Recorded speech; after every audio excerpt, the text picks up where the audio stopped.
Down in Tacoma's gulches, you're in another world, a wild one. Deep ravines sandwiched between residential streets, fed by springs. Well, this is a multimedia story about Tacoma's gulches.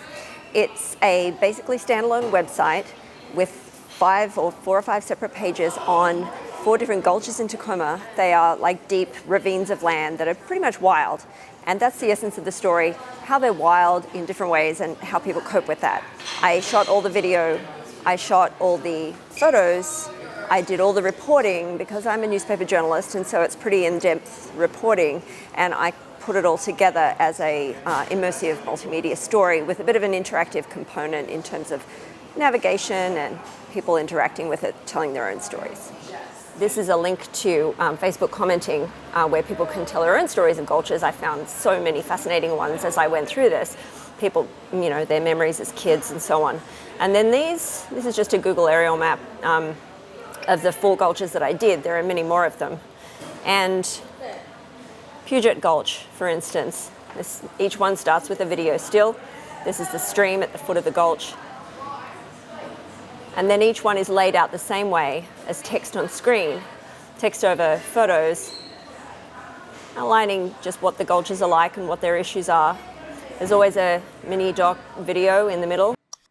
Well, I'm Scott Hansen. I'm a local citizen, a native Washingtonian, and a person who's grew up in these type of systems and likes to play in them.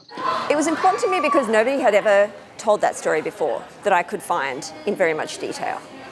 And the people I interviewed about it, even just my friends, were surprisingly very ignorant about this land that was like right there in between their houses. They'd never gone down, or they'd heard about it, but they'd heard rumors. And I thought, I need to explore this, and I wanted to make it available to people who maybe have never been there or can't go down because of physical reasons. And that was my hope for the story. It spun out of all my hopes because it got people so fascinated with the gulches that they wanted to preserve them, they wanted to restore them, they wanted to get behind them and keep the land, kind of pristine, and that was great. I really love that.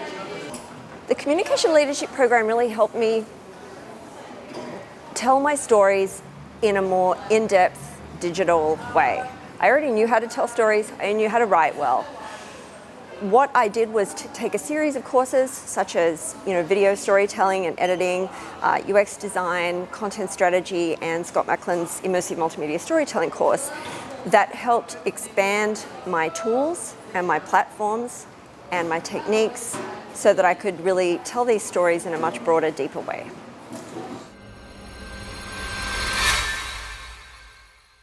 I'm Rosemary, and I'm a comm leader.